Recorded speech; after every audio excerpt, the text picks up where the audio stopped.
I'm Alexander Quon here with Mayor Chad Bachynski. Mayor, you've only been in the office for about a month now. What has it been like? What have you learned so far? A lot. Yeah, we've learned a lot. I've learned a lot. Yeah, it's been really good so far. You know, we've been working together well with council through orientation. Yeah, lots to learn. I mean, there's so many new faces and, people to meet. And but it's been really good. Really good start. Has there been any kind of surprises for you so far about this job? I mean, I think everyone thinks they know what the mayor does, but for you, has there been any surprises? I wouldn't say surprises. I mean, it's very different, and I think just I came in with the expectations of it being very new and just being open-minded to what we need to get done, and so nothing over the top. It's just expect the unexpected. I want to back up and ask you a little bit about what made you want to run for office? Obviously, you have a successful career. What made you want to say, I want to be the next mayor of Regina?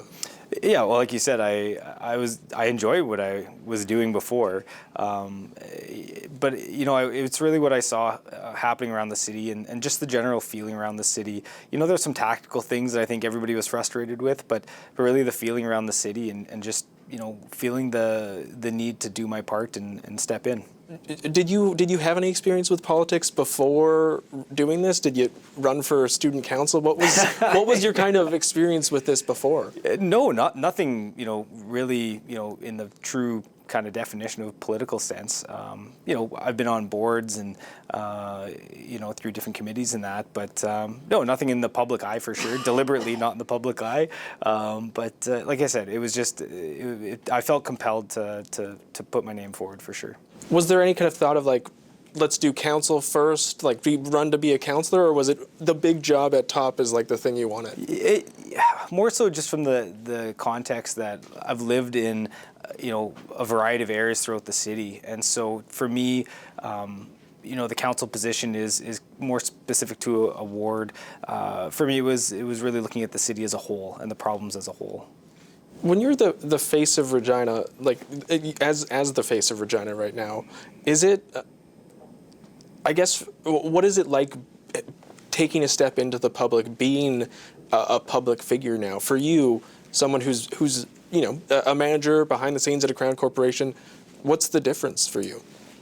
Being recognized, I guess that's a big one. I was joking with my wife. It's I was the one that usually struck up a random conversation with people, and now they're coming to me. So now it feels more mutual, I guess. So, but yeah, it's there's that piece, the public piece, and a lot of people wanting to connect and talk, and but I enjoy that. So I guess it's just on a bigger scale now.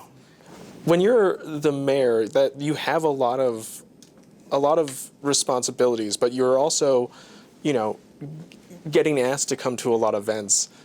How do you deal with that as a person? Obviously, you're a people person, like you said, but there's a lot that you have to do that are just going to events. What's it like? Yeah, it's busy. But it's just trying to prioritize as best I can. It's never perfect, right? I'd love to be able to talk to everybody and meet with everybody right away, but there's only so many hours in the day, and I say I'm a dad first, so I will prioritize to make sure that I'm taking care of the family as well. But I'm dedicating an incredible amount of time to this, making sure that I meet as many of the expectations as I can and meet with as many people as I can. Do you have a work-life balance? I think for a lot of people, this job it's hard probably to have a work-life balance, but how has been finding that balance for you? You know what? I would call it work-life harmony. So I think it's not kind of one or the other. It's just finding the way to weave in the family time with the work. The hours are very abstract, I would say, and so just trying to find ways to book the events, the people, all those things in, and weave that around the family time. What's it been like to tell your kids you're the mayor of Regina now? What was that conversation like? It's kind of fun. I think they think it's kind of cool that that I'm in the position I'm in. I think they think I have a lot more power than I actually do. So, the conversation about I don't think there is actually a key to the city. That conversation, but no, it's pretty neat. When you're mayor, you're also you're not just the face, but you're also leading council. How has that been for you? Do you take some of that experience, having been on boards, having been a manager, and use that kind of experience in the council chamber? 100%. Yeah, it's to me that's what really framed and frames my approach going forward. I am extremely happy and optimistic about what already the relationships that we have already, the way that we've talked about our operating model, how we're going to communicate and work together. All of that experience comes together, and it really has framed the way that I lead people and work with teams, and we'll continue that going forward. Your predecessor, Mayor Masters, she campaigned when she won mayor really off of like a platform around building a new aquatic center. For you, is there one big motivating kind of project or factor that you're really wanting to influence in this kind of first term of your reign as mayor? No, I have no big project. I think I've said before, if after 4 years I leave and people feel better about Regina, people want to do business in Regina, Regina feels to its residents like a better place to live than it did 4 years prior, that's a win in my books. When I guess this is a way too early question to ask, but are you considering running again at the end of this term? That's a way too early question to ask. Yeah, right now I'm just focused on what's right in front of me. I think we just moved from day by day, or maybe hour by hour, to day by day, and then we'll move to week by week, and we'll kind of take it from there. What do you see as the city's biggest challenge over the next 4 years? What are you most interested in tackling? Coming from an infrastructure background, I'm very, very interested to, just understand and be supportive of the plan to tackle our infrastructure deficit. That's imperative.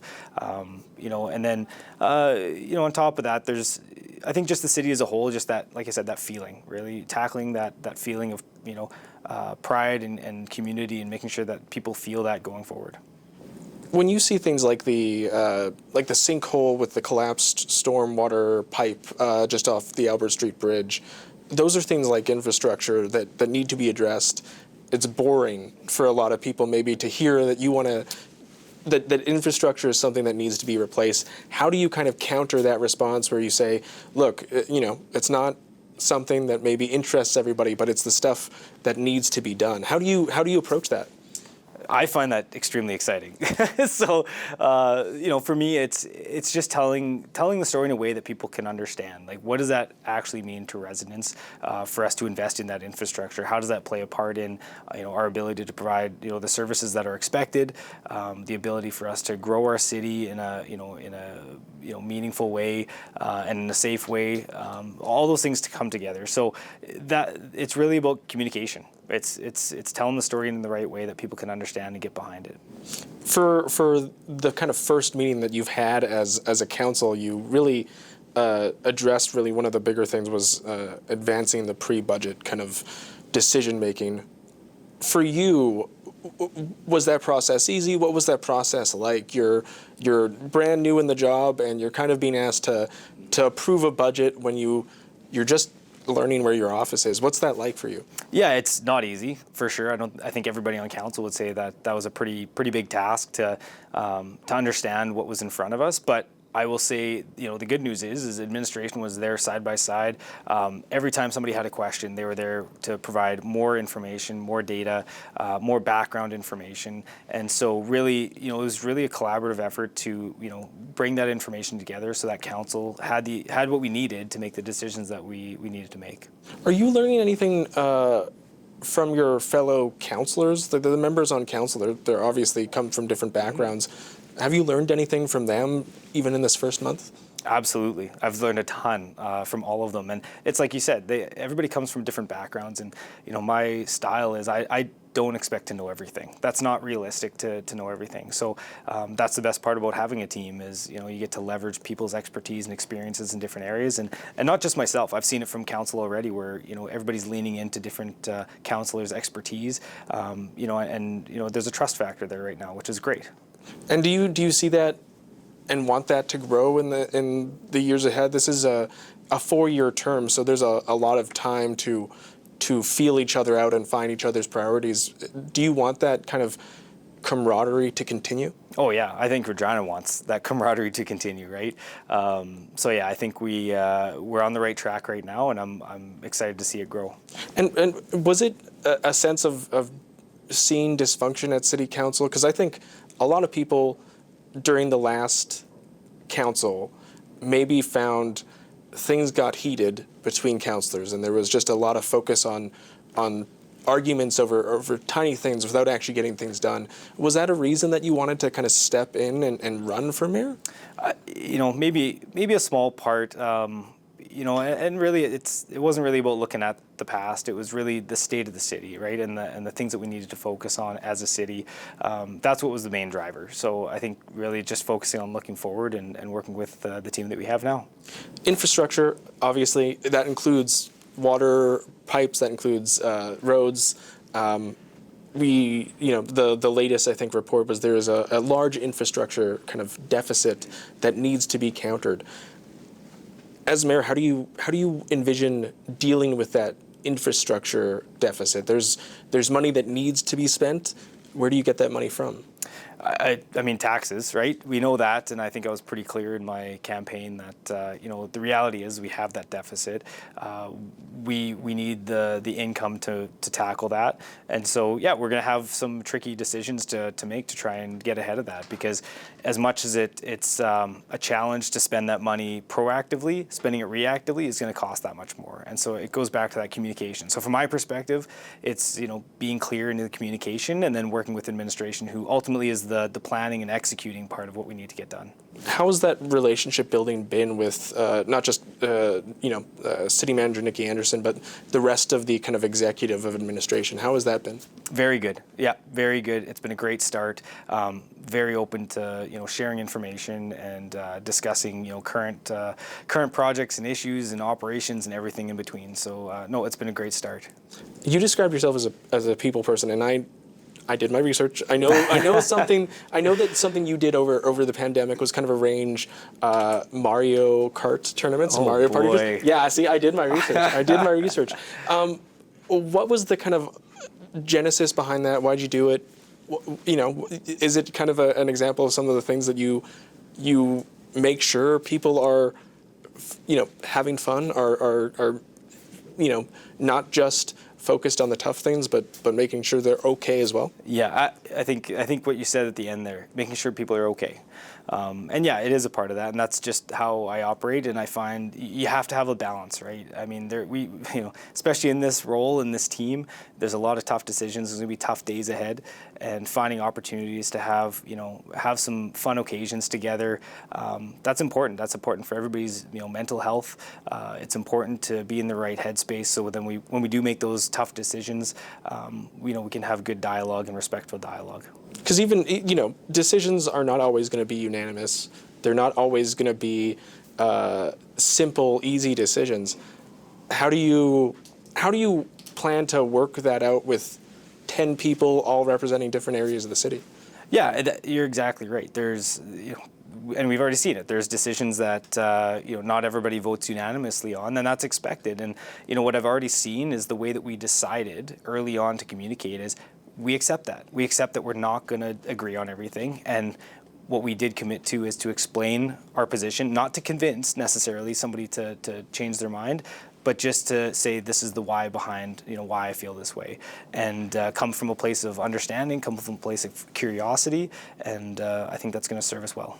You're now the mayor of the capital city of Regina. What's your message to residents, who maybe didn't vote for you, but you're now the mayor of the city? What's your message to them? Yeah, I would say, I'm here to listen to everybody, right? I'm here for everybody, every citizen of Regina, and ultimately, I look forward to making decisions that are in the best interests of everybody in the city. Okay. Well, Mayor, thank you very much for having us, and thank you very much for speaking with me. Absolutely. Thank you.